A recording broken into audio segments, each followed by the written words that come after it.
Welcome to the A Minute to Midnight Show, folks. This is Tony coming to you from New Zealand, and with me on the show for the first time today, I have Leo Hohmann in the USA, and I have used a lot of stuff from Leo's articles and videos, especially in recent months. So it's great to actually have you on the show live with me, and we can discuss some of these things, Leo. Thank you very much for having me on, Tony. I'm sure it's going to be a great interview. I've read a couple of articles of yours. Well, you put a new one out last night, I think, or yesterday.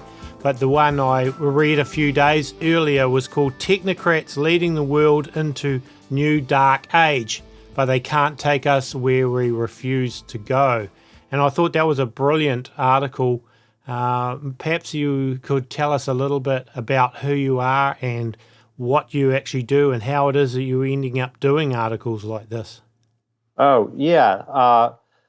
I was a mainstream journalist working in newspapers for about 30 years before I was basically canceled by the American newspaper industry because I had written a book called Stealth Invasion, which took a critical look at the immigration policy of the United States.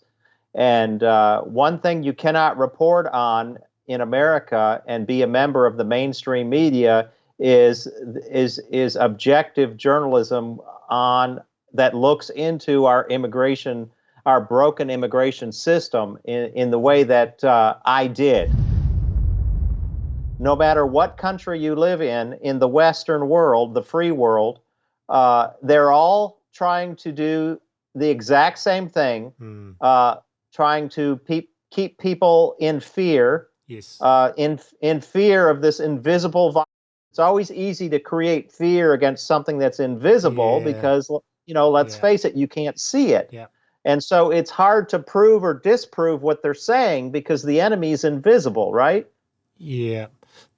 But they've used this fear to really limit people's freedoms.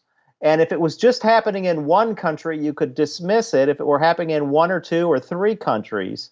But the fact that it's happening all over in North America, Europe, New Zealand, Australia, you name it, Eastern Europe, it really begs the question, who is behind this and what are they trying to do?